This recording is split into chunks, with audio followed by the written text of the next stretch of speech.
Hi, Lucy. Welcome to Part Maven, Part Maverick. I'm so excited to have you here. I just read Afterbursts, and I still hear the Afterbursts after reading your book, and so it's really such a fantastic title. But you went out there and spoke to a generation of people around the world that's slowly dying out, and these are people who lived through the Second World War.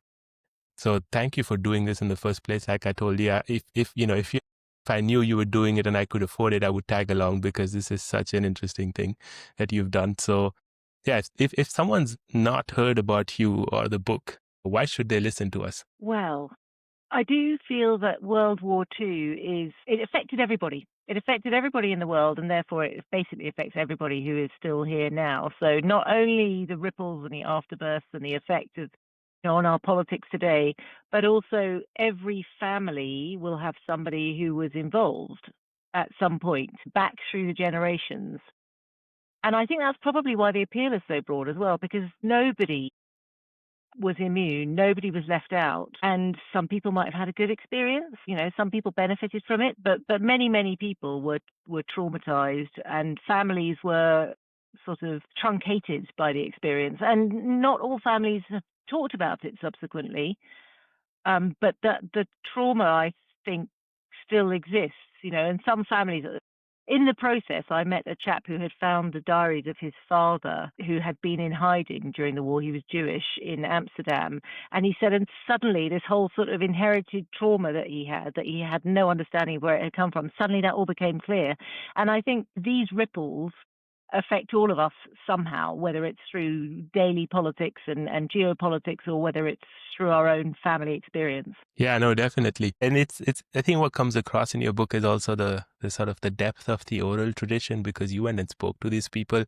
So, it's not something that's been sort of, deeply researched by a historian, but it's just a bunch of voices that have not probably been heard in the way you've kind of given them life.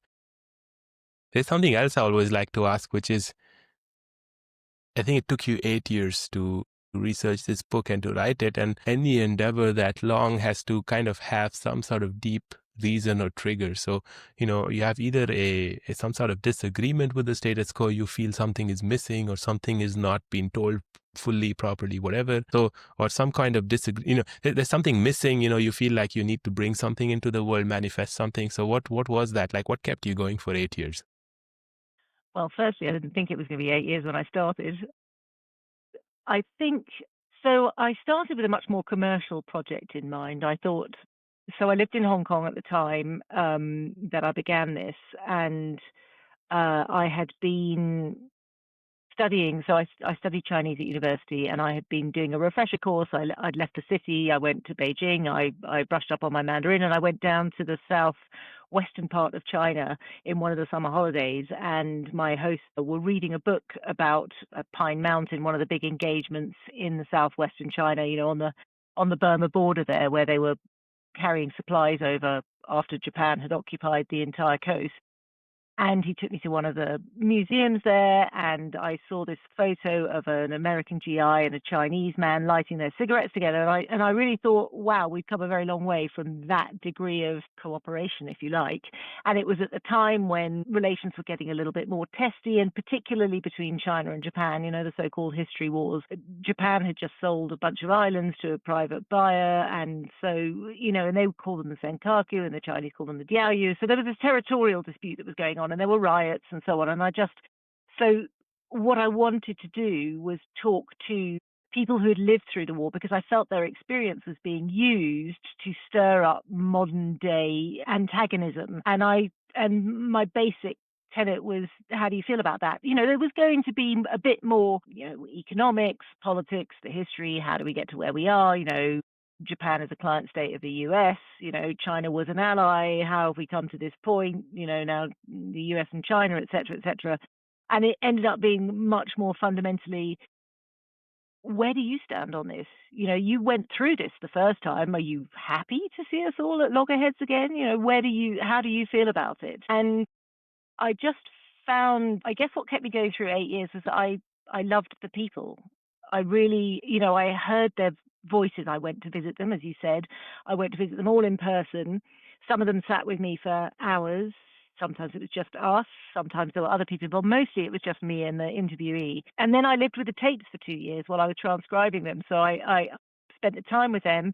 Then these tapes were in my head constantly. And then I lived with the transcripts, and I just felt like they became family. I felt like I knew them. That's why I spent so long with them. They were real people. If I may just sort of build on that, if you were to sort of compare when you started out and 8 years later when you're kind of done with the with the journey, what was the change like? Like what were the elements that changed dramatically? What were, I don't know, misconceptions or sort of points of views that you have that evolved? So what was that like? Well, as I mentioned, I intended only really to look at China and Japan and the US. And one of the very first people who wrote to me was a Holocaust survivor. And he had been, to cut a very long story short, he had been ultimately liberated by Russian Cossacks. Actually, Cossacks. And so he and I became good friends. And we spent quite a lot of time talking about things. I said, I wanted to just bring this previous sort of collaboration with China back to the fore, even if it was a marriage of convenience. We have been able to work together. When it's been in our mutual interest, we've been able to work together.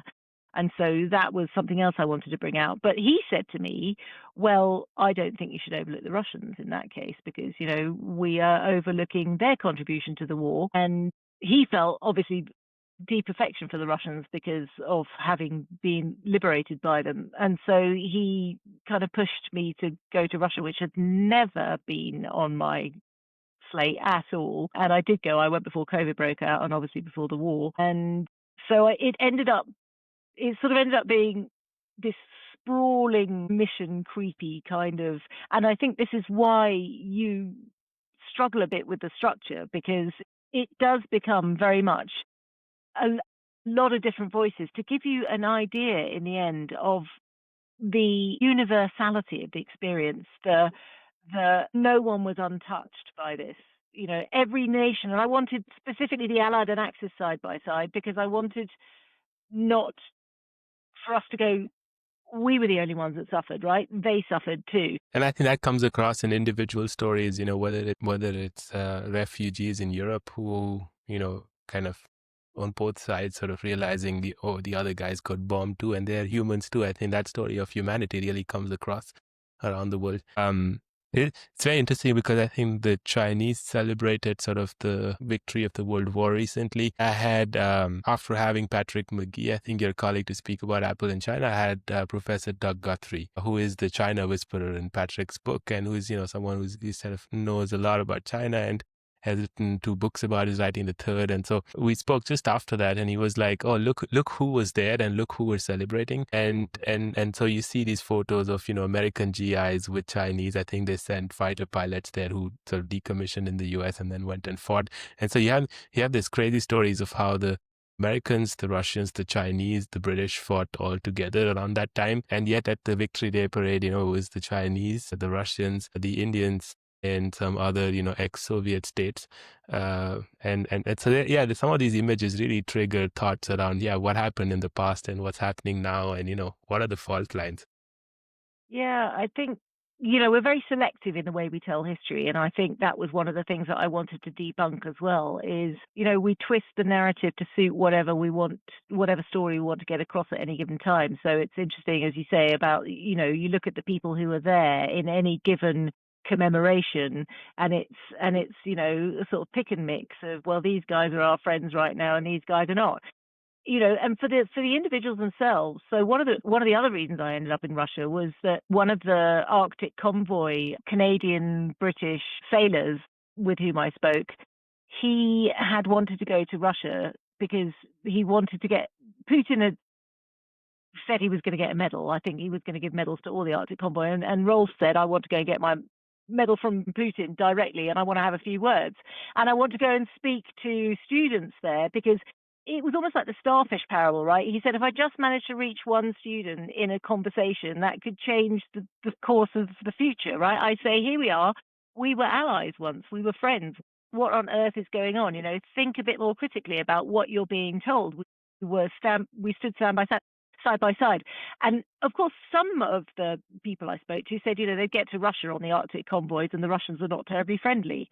So, from an individual perspective, it's not like they all had this sort of lovely, oh, it was such a wonderful thing, and they were all out there toasting us with vodka, and wasn't it fabulous? It was still, even then, a little bit tetchy, I guess.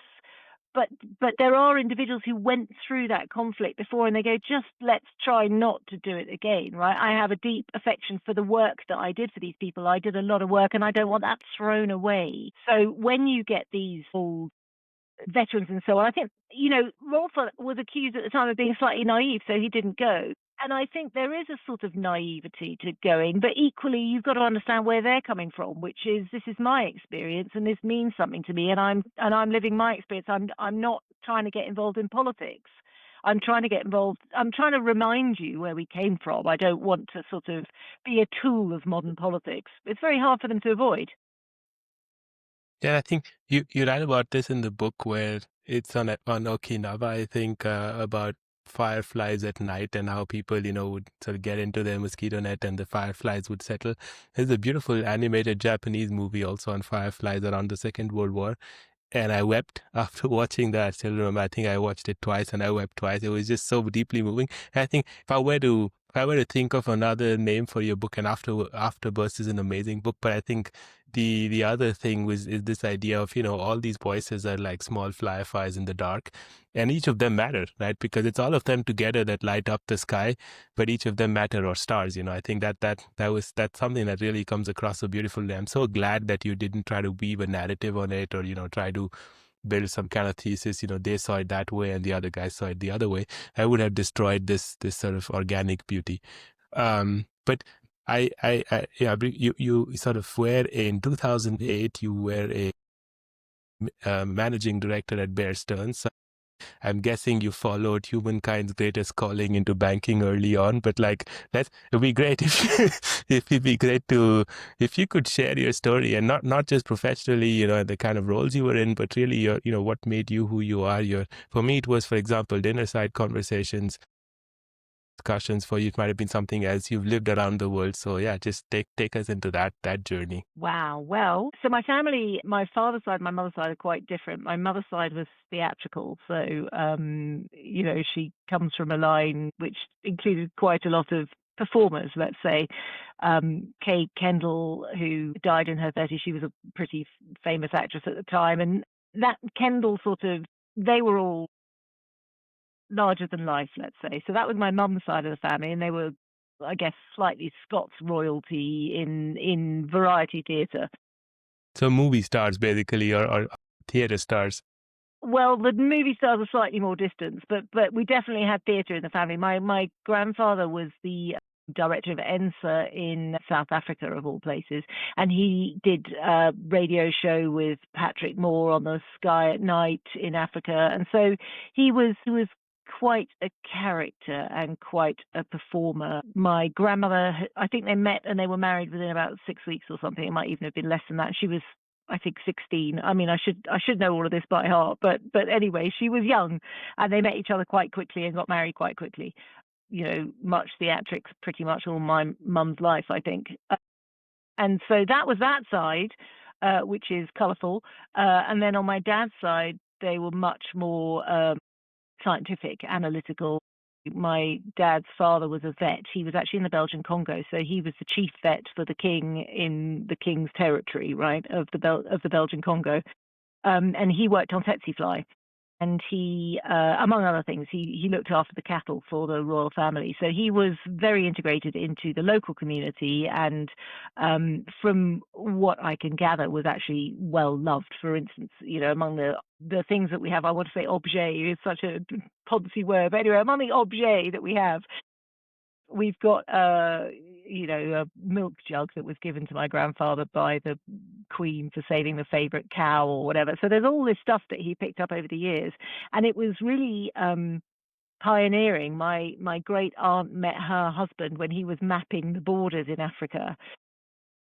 So there's a lot of kind of literary input that inspired me for this particular book, actually. But I guess if we're talking about my origin story, it's been brought into color a little bit by books that I have read. So I read The Africa House, and it talks about that period of time when I think my grandfather might have been there and my great uncle might have been there mapping the borders. And it's so it's kind of wacky and romantic. Christina Lamb, I think that was. I was trying to remember the name. And she was also FT. And then, so yes, so we had, I guess what I'm trying to say is we had theatrics, and we also had a lot of kind of exploration. My grandmother, the wife of the vet, she was out in Africa in her 60s. They got married Doing when what? they were well, jolly good question. I mean, we still haven't managed to find out yet. She went to, I always forget the name, is it Roehampton College? She went to, it's not Roehampton College. I can never remember the name. She was a nurse. She was trained as a nurse, Okay. and or a nanny, but she had an education, and this was in the teens. She was born in 1900s. My grandfather was born in 1898, and he actually fought in the First World War, which we didn't realize until we came across his obituary. It's like a puzzle. Sort of partly we don't know enough about my own family, and that to an extent also inspired me to go and talk to these other old people, because I thought, I don't know about my family. What about other people who don't know about these families? And all these older people, they've seen so much. And I don't know, maybe it's because I'm romantic, and maybe also because, my life seems relatively boring, my era. But that change of century, that early 20th century period, so much disruption, so much change, so rapid, that I find it quite sort of inspirational in a way. It's intriguing. Everything that they went through, horse and cart to car to flying, and they went on paddle steamers everywhere. So I think there was an element of romance in my own family history. My dad used to go from boarding school home, and it took him, I can't remember, he used to say 2 weeks by paddle steamer and car or whatever it was. So that inspired me, but that sort of adventure aspect. And there is an element of adventure in the war too. So, and we've always traveled a lot. Dad was an engineer, so we lived in India, we lived in Hong Kong, we lived in Pakistan, and Dad liked to road trip. So we would pile into his Volkswagen Combi, and we went off to Srinagar, and Dad and I were off in the car, and Mum took the boys in the plane. And I was so scared because we were surrounded by a crowd of people up in Srinagar who were like, "Oh, look at the small white child with blonde hair." I locked the keys in the car, and it was all major panic, and all these sorts of things. I mean, don't know why that's coming up as a formative experience, but we had a lot of adventures. We did a lot of road trips. We had our Volkswagen Combi. We got in it, and Dad just took us places. We'd go fishing up in the Swat Valley for trout, and it was magical, really. Of course, we bitched like crazy when we were children, but in hindsight, we were very lucky. Yeah, well, that's so cool. And then I think you go on to study history at Cambridge, right? And then you end up in finance, and then till 2008. What's that phase like, and how did you end up sort of going that route? Well, I studied Chinese, which Okay. did include history. So Chinese language, Okay. Chinese politics, Chinese history. And I suppose I just chose it on a slightly contrarian basis because it was 1990, and everyone was saying, study Japanese, Japanese is commercial, study Japanese. And I felt at the time that actually Chinese was probably the route. It was certainly the dominant force in the region even then. And in terms of the root culture, I felt that Chinese was a sort of dominant culture because you had a diaspora of Chinese all over the region that were very influential. And maybe I didn't think of it quite that analytically when I chose it, but it was partly everyone else was doing Japanese. I wanted to do Chinese because look at the history, look at everything. I knew nothing. I went on my year off, and my girlfriend and I were like, right, we're going to go to China. And I said, okay, well, should we go to Taiwan? And she's like, yeah, let's go to Taiwan. And then I looked at my map and was like, oh crap, that's an extra flight. Taiwan's not part of China. Okay, it's an island. We're not going there then. I mean, I knew nothing. I knew absolutely nothing. But they said, come up knowing nothing because we're going to teach you from scratch. So don't know anything, because if you know any Chinese at all, you're going to get completely left behind, which did in fact happen to one of the people on my course. So I studied Chinese. I got to the end of that. Japan was just basically crashing. And when I got to the end of my degree, they have at Cambridge the milk round. So certain professions come and court you or interview you to see if you would like a job, and being unbelievably lazy, I sort of went, well, what are the four that are going to come? Accounting, consultancy, banking, and law, I think, were the four that would come. And I went to college. It was quite strong in law, but of course, another 2 years of a law conversion, although even then it did cross my mind that Chinese and law would be quite good, particularly for things like intellectual property, but didn't want to do any more study. Chinese was already a 4-year course. Accounting, 4 years of numbers before you, no, thank you very much, not doing that. Consultancy, I'm sorry to say, but I kind of think that consultants are basically just telling management what they should already know if they're any good. So that was completely out. Like, sorry, consultants, but a little bit parasitic, I thought. So bankers, because we're not parasitic at all. So I thought that would be the one for me. It's like process of elimination. So I did get a couple of job offers. One was from Bearings. Thank God I didn't go there, because we know what happened to them 5 months after I started work. And yeah, so I ended up at Schroders, and they took me because I spoke Chinese, but they didn't really know what to do with me because China was not really on the map then. What year is that roughly? Like, when is this happening? 94. Okay, yeah, China is not really on the map for sure. No, because it didn't join the WTO for another 10 years, give or take. And that was when it really hit the big time. But Taiwan was a big deal then. So Taiwan was going through its major outsourcing phase. So in the 90s, that's where I ended up, was looking at technology in Taiwan, which is sort of roughly how I've ended up where I am now, which is writing about technology. And so, yeah, I ended up in Bear Stearns because, long story short, for whatever reason, I went to work in Hong Kong, and I thought, if the next place I want to be is New York. So funnily enough, I spent 8 years. Woo, there's a theme there. I spent 8 years trying to move to New York, and I got there in January of 2008 with Bear Stearns. And by March, they had gone under. So they'd been acquired by JP Morgan, right? That's the... Well, yes. But I mean, effectively, they were bust, but they got bailed out by JP Morgan. So I think, the reason that I ended up at Bear Stearns was purely this sort of weird quixotic desire to be in New York for whatever reason. Absolutely not commercially or sensibly driven at all, not career minded, but there you go. That's where I ended up. And what happens then, like in New York then? And you leave banking at that point, but you're in New York, and then what's the next phase like, and when does the book start sort of shaping up in your mind? Well, I got laid off when JP Morgan bought Bear Stearns, and it was great because actually I'd had enough of it already by then, so that was fine for me. And then a client of mine from Bear Stearns had started with a hedge fund, and he said, we're looking for someone in Asia.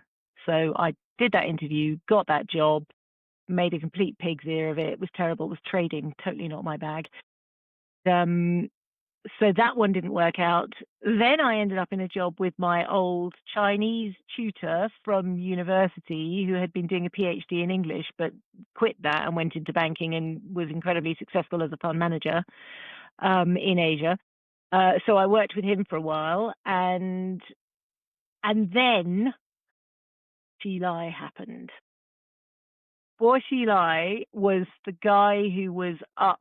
He was the only competitor to Xi Jinping to run China in the teens. And I read that this chap, Neil Hayward, had been found dead in a hotel in China.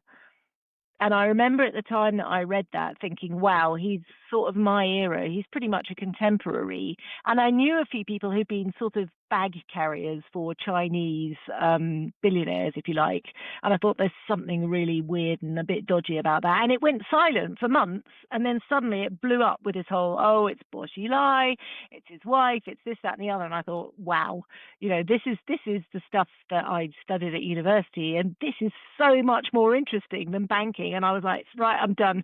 Enough banking. I'm going back to university. I'm going to do a master's in Chinese politics. And SOAS in London had just started a master's in Chinese politics. And so I'm going to go and study Chinese politics. I'm going to go and brush up my Chinese. And that's where I ended up in Beijing. That's how I ended up in Southwest China. And then I instead of coming back to the UK to do my master's in London, I thought it made much more sense to stay in Hong Kong. So I did. Wow. Okay. And are you still based in Hong Kong now, or what happened post that? I'm a bit of a nomad. I mean, we were based in Hong Kong. So I did. I joined the FT. So the same client who got me the job at the original hedge fund, by that stage was writing Lex at the FT, and they needed a Lex writer in Hong Kong. So fabulous. I got that role, and I was very happy about that. And at that, around about the same time, I was thinking about interviewing these veterans, because around about the same time was when all the history wars were rearing their ugly head, I suppose, in China. And I thought, this is a very cynical use of the history, and a very selective use of the history. So I would like to talk to these veterans and see how they feel about their history being used in this way. So around about the same time I joined the FT, and therefore became kind of certified as a writer, if you like, was around about the time that I was thinking of writing this book. And in fact, it was an editor at the FT who said to me, we better go now, soon, because they're all dying, so you better get to talk to them soon. So it was sort of a seed in my mind even when I joined the FT. And then I stayed in Hong Kong for several years, and then we had COVID, and then we left, and ended up bouncing around a bit. Yeah, fascinating. And then the process, like of writing the book, you traveled quite a bit. And I think you did audio recordings. You chose not to do video recordings. And I think given the amount of languages involved, how did you end up like translating the stuff? Did you have an interpreter there while you were speaking, or did you kind of type it out or write down the questions in the person's language, the veteran's language, hand it over? Because I imagine that would have also required like some amount of thought and planning and sort of, So the French ones, I think, I'm trying to think how many people I spoke to actually in French. My French is passable, and my dad was with me because my dad was Belgian, so he spoke fluent French. And so he came with me to a couple of those. And I can understand enough French that was easy enough. So I went through those tapes myself. The trickier ones were the Chinese, where it was dialect, because that's really hard. Actually, my Chinese in terms of specialist language for battles became pretty good at the time. I couldn't say it is now, but when you're speaking to people who've got incredibly thick accents and it's dialect, it's quite hard to follow. So I had a posse with me in some instances, and I'd record it, and then I'd listen to it myself over and over again, divine what some of it was, sent it to translator as well. So that was the Chinese. It was translated. The Russian, I had a chap with me who was the sort of factotum, if you like. He took me round. He actually introduced me to all the veterans. So the veterans were selected by him on the basis that he knew them. Yeah. I mean, most of these interviewees came to me. I didn't go, this is what I'm looking for, this is what I want, this is the bit of the battle, which to your point is, kind of why it's such a random walk. They came to me either through the person, through an introduction or directly. So the Russians, I had this interpreter who wasn't necessarily always quite as straight with his interpretation as he might have been. I subsequently discovered when I sent the tapes off to be translated. And the Japanese, I also had an interpreter with me when necessary, and I had those translated as well. Yeah, fascinating. Did you also travel to like there was quite a bit. I mean, there's a very active war in Northern Africa, but like, did you also travel on the African continent? And how about South America? No, there are big gaps. I sent the manuscript off to be looked at by, I think it was Oxford University Press, and one of the professors came back and said, slightly outrageous, how can she say that this is a sort of polyphonic look at the war and it covers all the nations that were involved, which I might have maybe said, and then realized that was a little bit sweeping. I mean, there's no Indian soldiers in there, there's no African soldiers in there. There are huge gaps, which is COVID partly interrupted that, because I was just on the cusp of going to the Philippines to talk to comfort women, actually, which would have opened up a whole different aspect of trauma and experience. And because the people that I was speaking to were elderly, so all their minders did not want a stranger coming in off a plane carrying potentially deadly bugs. So that had to get shelved. I guess you could do a sequel and then also go to some of these regions, because there were people who fought. I think I was listening to a almost 100-year-old veteran. I think it was in Kenya or in Uganda. I mean, the energy, the excitement, I think the memories, it's fascinating. And they still have, I don't know, their helmet, or they have some medal they got. I think that could make, that could make a very nice sequel, actually. It could, but I got to get on with it because they'll all be gone soon. Yeah, exactly. True. And now that COVID is over, I think that could be an idea. I mean, I think I wouldn't have stopped. I would not have stopped interviewing people had it not been for COVID. It would have not taken me 8 years. I'd still be out there interviewing. Nice. So speaking to all these people, I mean, you say that there isn't a overarching kind of structure to the book. It's a bit of a random walk. I think that's the beauty of the book. As we said, it's like the fireflies at night. But you do try to put some themes in, right? I think that the chapters have some kind of themes, and then the nice thing is that you weave in sort of all participants. So it's not like, Axis versus Allied, and so it's kind of a theme-based sort of structure. But to you, how did you go? Like once you had gone through all of this and spoken to all these people, how did you go about thinking about how you could structure what you learned, and like how would you recommend someone reading the book tries to process it? Well, I mean, I think that's one of the reasons that it took me the 4 years it did to actually get it into some sort of form. Because firstly, mainstream publishers were not interested in a random walk, but there wasn't, where's the arcs? Well, we all know what happened with war. There was a build up to the war, and then, the war ended. So to slightly indirectly answer the question, I think one of the inspirations that I had as well in the teens was that Svetlana Alexievich won the Nobel Prize for Literature. And she won it because of her approach to presenting oral history. And if you haven't read any of her books, they are unbelievably powerful. And where I use relatively long chunks that give a story, generally speaking, there's a story in each chunk. She takes almost just a picture, and she'll have a Russian sniper and a woman. So it's The Unwomanly Face of War. So it was all women, and I think she must have spoken to hundreds and hundreds. And it also took her 7 years for that one to come to print, and nobody wanted to publish it. Certainly not in the Soviet Union anyway, or in Russia. So the way that she does it, you really feel the people coming through. And I think I grappled with it. Do I do it by theme? It's interesting that you say theme. You're the second person to have said that. And actually, it's done by chronology. So it's actually done in a chronology of the war.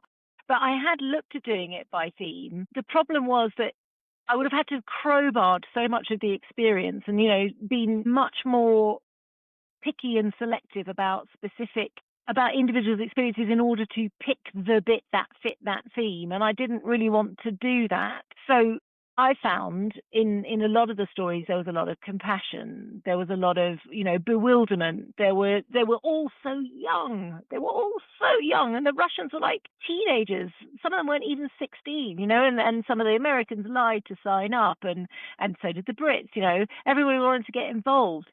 And so there was the youth of it, but do you have a whole section on they were young? Do you have a whole section on, compassion? I tried on politics. I tried on all these, on the enemy. But, the enemy, the way they viewed the enemy actually was frequently with compassion. So there was just too much overlapping if I tried to do it thematically. So I just went for the simple option. I was going to do it, but I was going to do it by nation.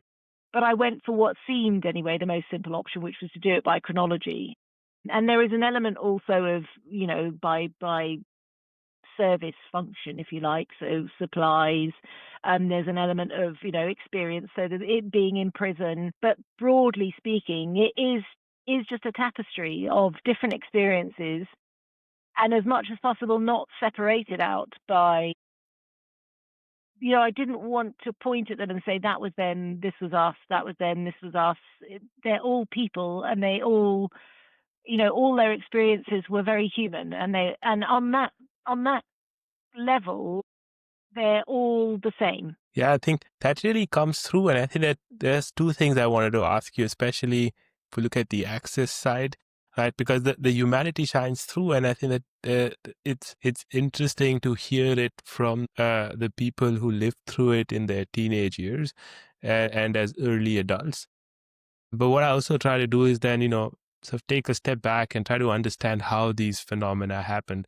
And sort of, I watched a lot of, documentaries and read books about the Second World War as a kid, as a teenager growing up.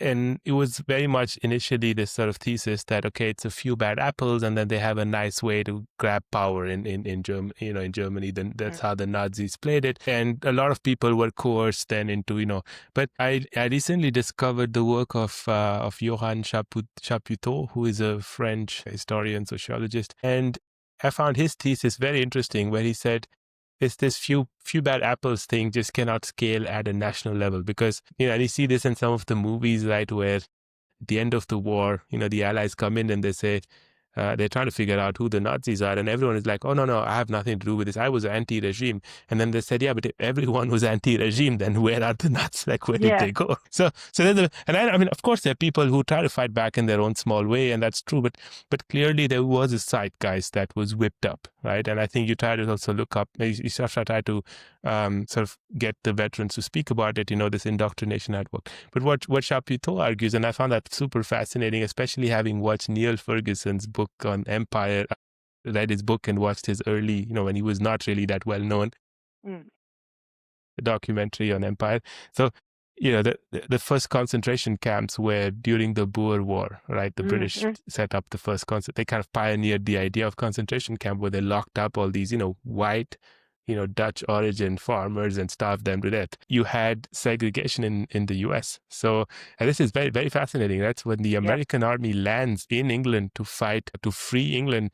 The British had to tell the Americans, here everyone is free. Like, there's no way you can segregate soldiers. And that was also, so you see these fascinating things, right, where you have this, the Americans fighting for freedom, volunteering, that whole panache. But at the same time, reality is very, and then you have these movies, right, on the fighter pilots, the only black fighter pilot squadron, and the Tuskegee Airmen, and how they were, discriminated. There was an all black woman battalion that sort of sorted out the post, and there's a movie made about it recently. And so what Chapoutot basically argues is that, you had these themes, you had colonialism and the structures and the power structure of colonization. You had racism, and it was very much alive in all the, sort of allied countries. And his thesis is that, look, the Nazi, and he kind of looks at Nazi writing, early Nazi writing, when they're theorizing their approach, their ideology. And he says, look, they're drawing from all these existing structures. In the US, for example, I think even if you were black, even if 1, 2, 3, whatever, like, the moment you had some recent black ancestry, you were sort of classified as black, because you see a lot of people who are, who are kind of mixed mulatto, whatever you call it, in movies, in documentaries, but they're all classified black.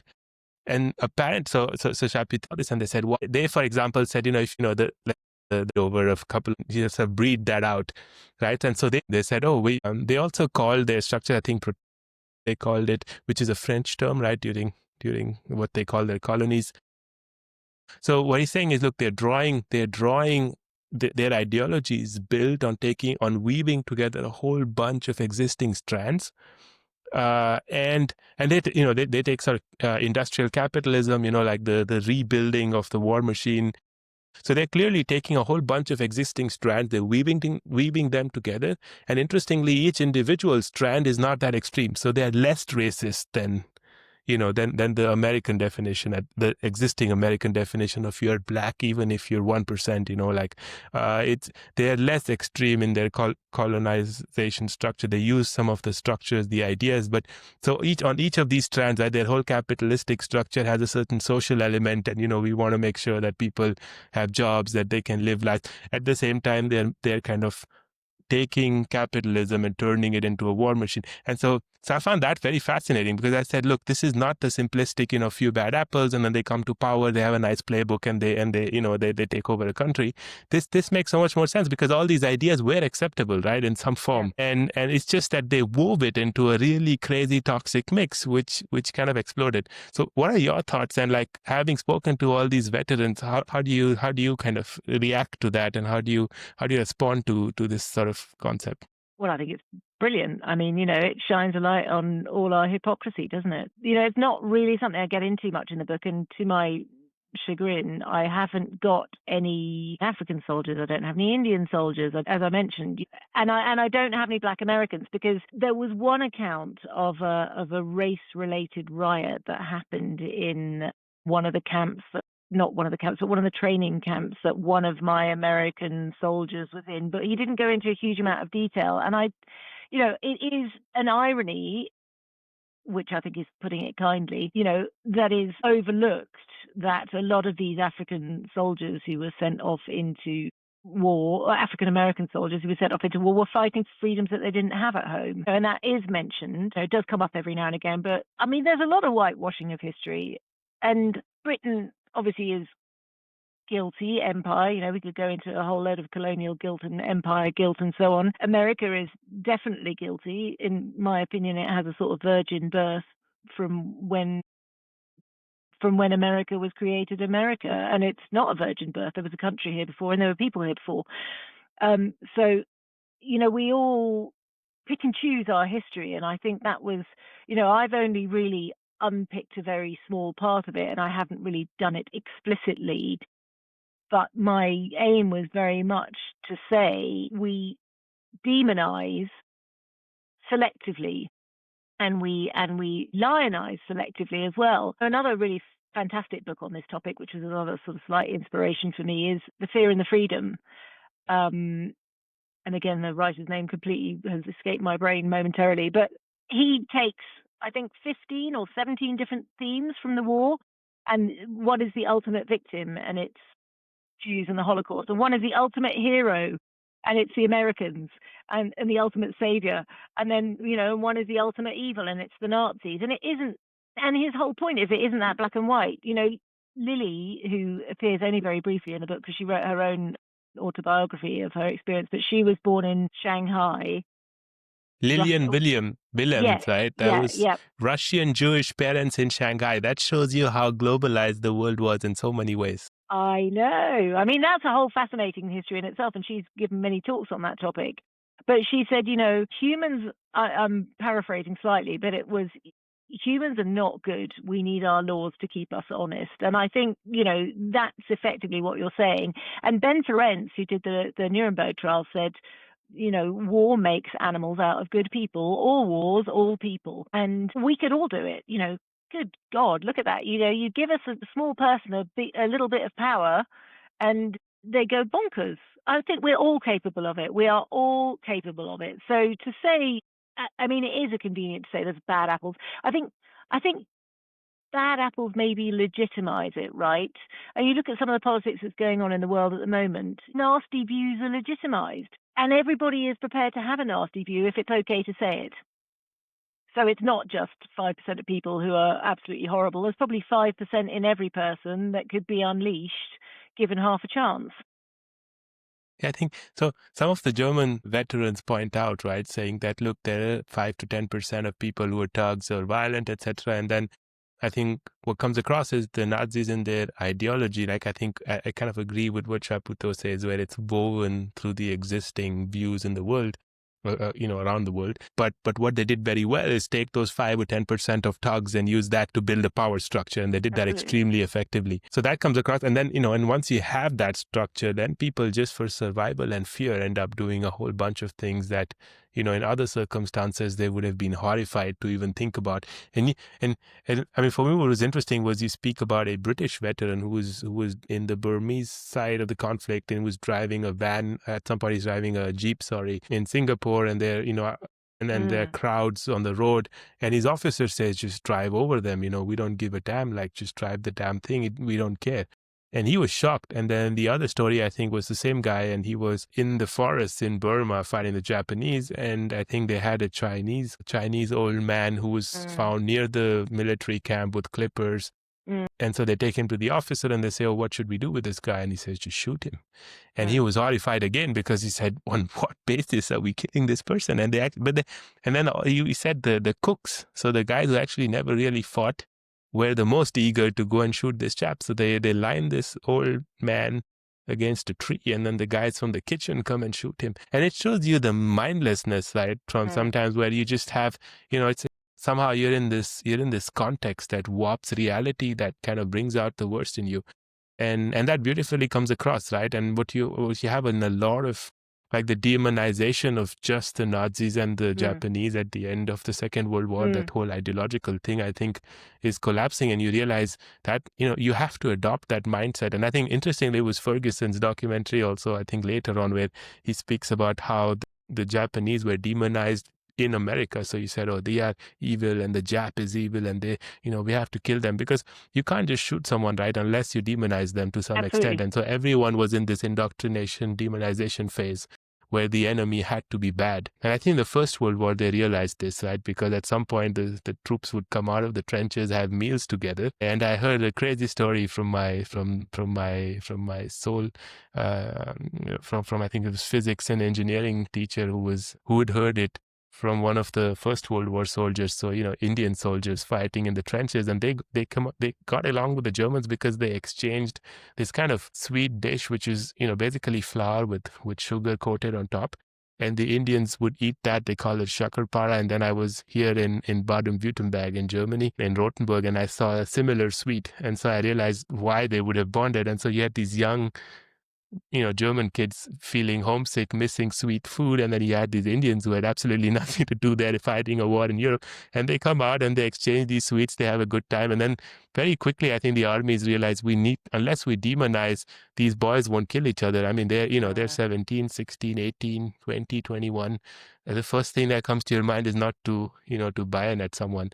And so I think that was really done by everyone very effectively in the Second World War.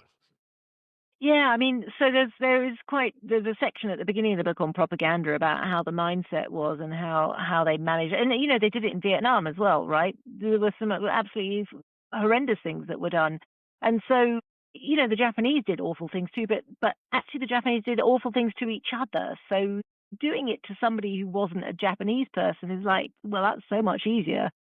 So you mentioned also, the Germans just took existing constructs and kind of, perfected them or put not them the Germans, together. The Nazis, I think. The Nazis, sorry, yes, and sort of perfected them and in smaller degrees made a bigger machine that was considerably worse. And I think, the Japanese, not the people, but the system's justification for what it was doing was also, well, we need to industrialize. We do that by having resources, and we don't have resources at home, so we need resources elsewhere. And look at what the white people have done. They've just gone and colonized everywhere that they want it. So why can't we do the same? And also they do it under the sort of guise of it being, we're liberating you from the white oppressor. Wouldn't it be so much better kind of to be part of our little gang instead? And, in a way, I think reasonably compelling, although of course if you're Chinese and then you see what happens and the rape of Nanjing and all the atrocities that happen in China, of course there's no way you can buy or the that. Philippines or everyone. I think no one liked them really, right? That's because they were just so brutal. Yeah, because they were so brutal, and also that's because they were brutal to each other. And they were told, and I think if you've been weaned on your own history, which is going to the neighboring village and killing all the men and bringing the women home as your sex slaves, that's in your own nation, then doing that to somebody else is not so hard. And you can also believe what you've been told by your government, which is that the American soldiers are going to cut off your penis, right? And they're going to rape all your women. I was shocked. I said, who the hell, where did they get that information? That was weird. Well, actually, I haven't really looked into the Japanese history enough, but maybe that's what they did to each other. I mean, they certainly did it to the American Marines, I mean, it's so animal, and we are feral. And I think this is the thing. I think to go back to, the whole, is it 5% of the people or is it 5% in everybody? I think there is an element of, I watch these films and I'm like, world peace and everyone's the same and we're all human and so on. And let's just think about our commonalities, which is what a lot of these veterans say. And I'm watching something where somene's being brutal in the war, and it's, I don't know, a Japanese camp commander or something, get him, come on, get him. Even I have got that in me going, God, what a horrible person. Come on, scratch his eyes out. And that's me. Yeah, no, I think what was interesting for me, what I wasn't aware of, and I think that really shines through in your book, is how the Japanese were brutal with each other.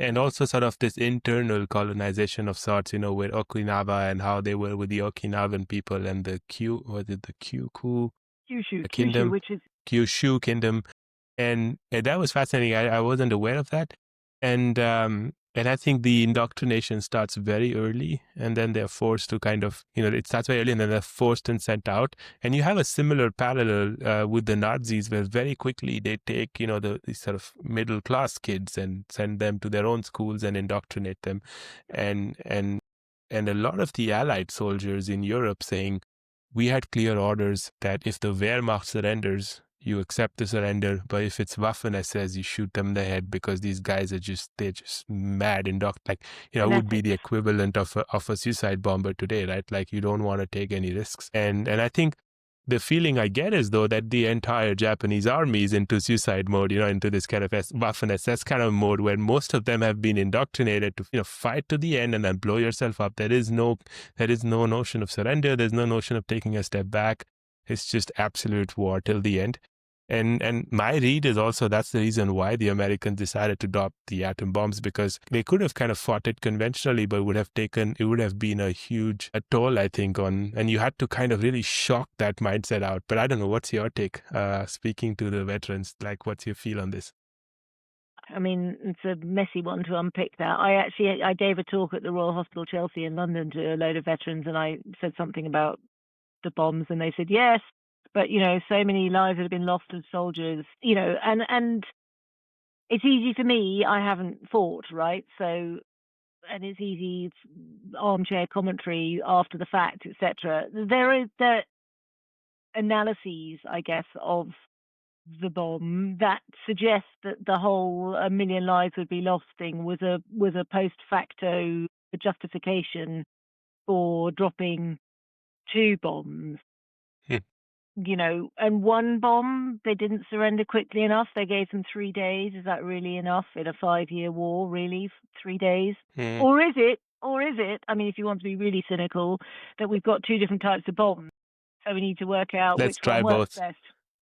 Yeah. Let's try both. Yeah, I think there was a bit of that. There was definitely also a bit of that. So There's another contrarian take which you have about how the war started, like, how the Americans were pulled in Pearl Harbor.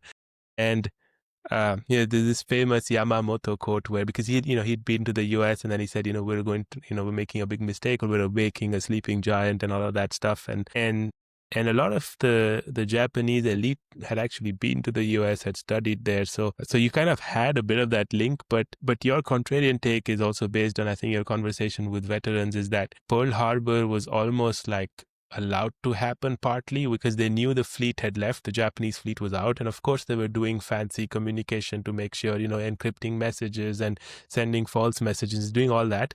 But you get the feel from what you argue that they almost, it's like you tie the goat to get the tiger out so that you can shoot it, or you have an excuse to kind of shoot it. Was that a bit like, were they baiting the Japanese in Pearl Harbor? I mean, it's tough, because you do sound like a little bit of a nutso conspiracy theorist. It's not beyond the realms of possibility, I would say. I mean, I don't think we'll ever know, is the answer. I don't think we'll ever know, because can you even begin to get your head around the fact that that the American government could be quite so cynical with its own people? And I say this in the book, they won't even leave a body behind in a combat zone. And I've just finished reading Hui, actually, 1968, of the Vietnam War, and they're sending live Marines out to pull back dead bodies when they've got snipers on the roof. It's like, we're not going to leave that guy there, so they kill another 2 or 3. It's just mind-boggling. What, to bring back 1 dead body? Get it later, get it in the night, do anything. Sort of to go from we'll send live people out to bring back a dead body and they'll get killed too, to we'll sacrifice thousands of people and our warships so that we can have an excuse to join the war. It's hard to imagine, but it definitely did wake a sleeping giant. And there were people in the US government who wanted to be involved. They had allowed the pilots to resign their regular commissions so that they could go and fly for the Chinese, for instance.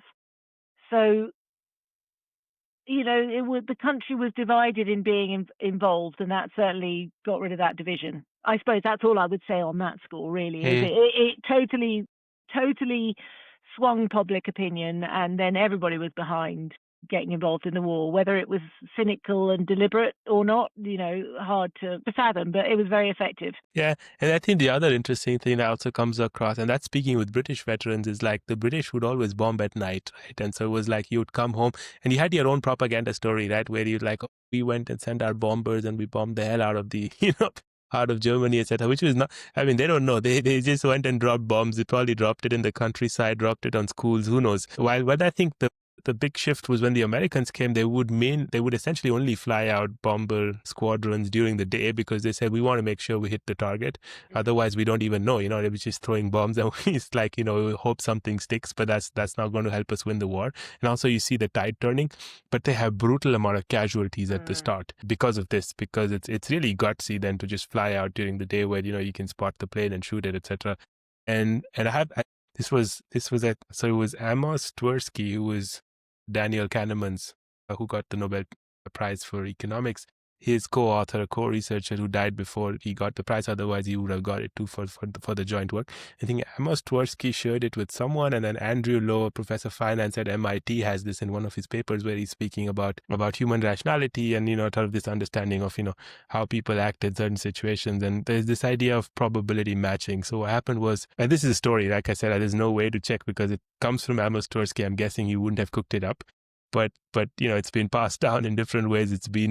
It was quoted in a paper. But the story is the following. When the Americans arrive, they fly out these sorties, but then the planes don't have that much space in the cockpit, and you can either wear a flak jacket, and back then flak jackets were very thick. It wasn't Kevlar, right? So it was, it would take up all the space, and it was heavy because it was metal plates and all of that. Or you could get a parachute. So you could take one of two things into your cockpit. Gave the pilots that choice. So they said you can either take a flak jacket or a parachute. What happened also was that at some point they started collecting data and calculating what's the most likely scenario how you would get killed. And so it was something like, I think 70% you would get shot, so the plane would still make it back but you were shot through, and 30% of the time the plane would crash and you had to bail. And so their recommendation to these boys was, take the damn flak jacket, because 70% it had, if you look at it as a coin toss, every sortie it's independent, then you should always take the flak jacket because it maximizes your probability of survival. The interesting thing was what the pilots were doing was they were tossing a 30-70, loaded coin in their head. And so 70% of the time they would take the flak jacket, 30% of the time they would take the parachute. And the U.S. Air Force leadership, like the guys who were doing all this analysis, they felt so bad because they said, these guys they're not maximizing their odds of survival. So I had this in my book because when I was researching this, you speak about human decision making and this idea of probability matching and satisficing, randomizing on the margin, not really taking the maximum, even though it's available on the table and all of that. But then I watched this movie, which I think Tom Hanks recently produced on the Airmen, so the American Airmen, and it's a beautifully made, it's a TV series, I think. It's beautifully made with, very good, very rigorously. Obviously, it's acted out, so it's not a documentary.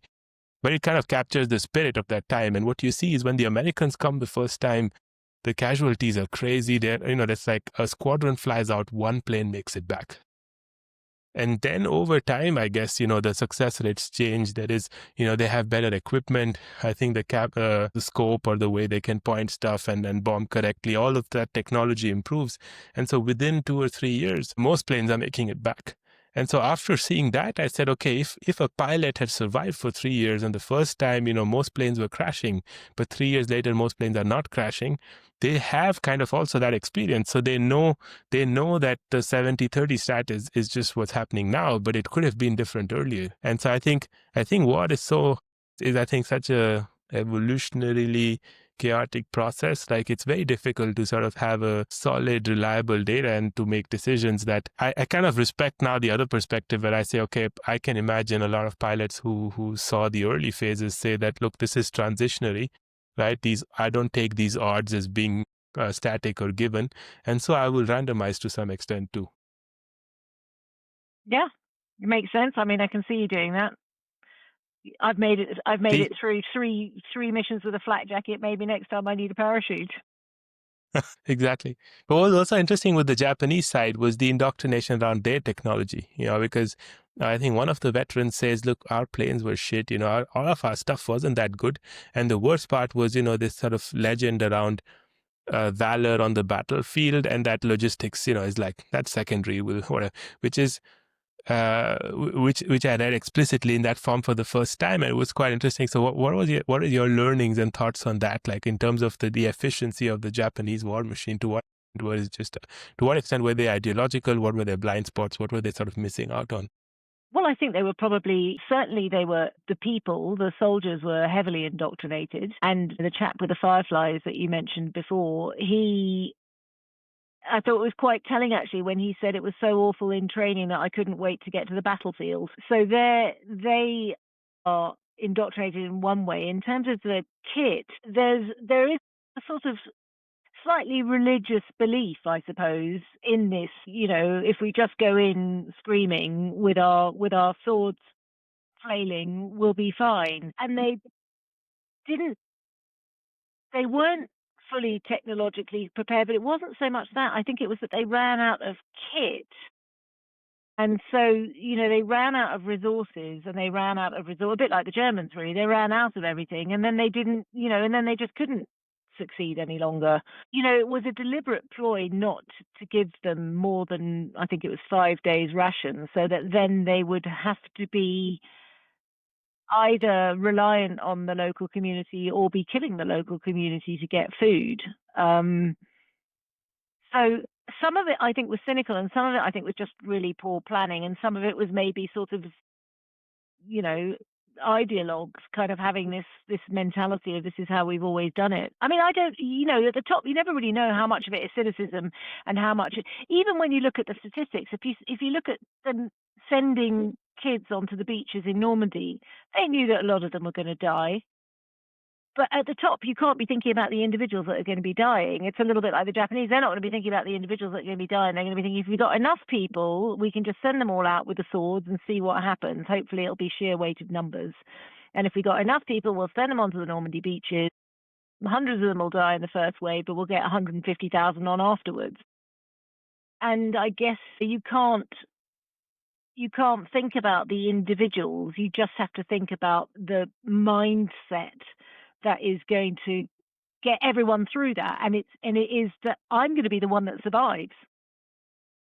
And they're young enough to think that, because they're young and invincible, right? I'm going to be the one that survives, however terrified I am, and I've got no choice because there's people behind me. So I don't know that. Sorry, I don't know that answers the question, but I'm I'm sort of thinking through, I think there's a calculation that happens, and it's maybe cynical, maybe pragmatic, depending on which side you're looking at and how you want to spin it, that says we're going to lose a certain number of people, and we don't want to tell them too much, otherwise they won't go out, whether it's, the Allies or the Axis.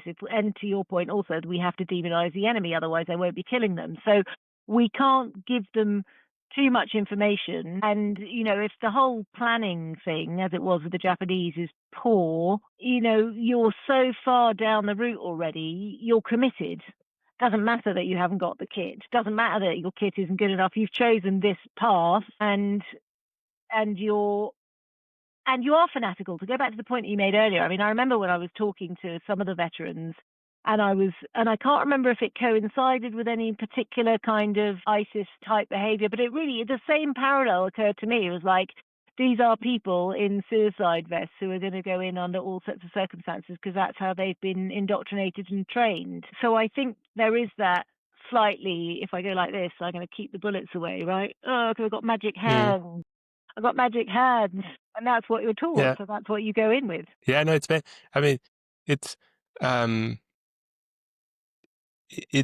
interesting because you also have this other element, which was the fact that Charles de Gaulle initially fled and I think went to one of the French colonies in Africa.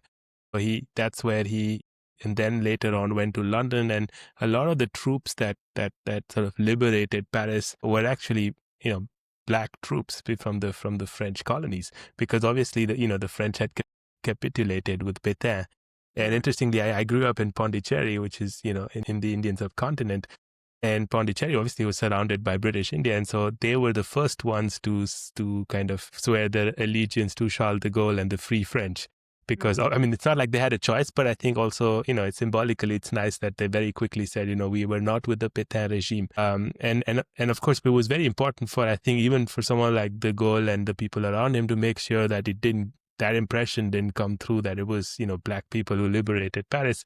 And there's this one guy in one of these photos with Charles de Gaulle, black guy, and he's got a certain swag about him, and he sort of pushed his way into the photo. And there's a very interesting story that kind of digs into, who he was, how he ended up there, and I think there's a whole history there around I think the contribution of soldiers from Africa in the wars, which I didn't cover enough at all. Yeah, which I think could make a really nice sequel, because it's fast. Like, there's so much stuff that's being dug out now. This is new because no one really bothered. I think there was a certain narrative that was important, and it also makes sense. I mean, the war in Europe, for example, the Nuremberg trials, their outcomes, the symbolism, all of that was important.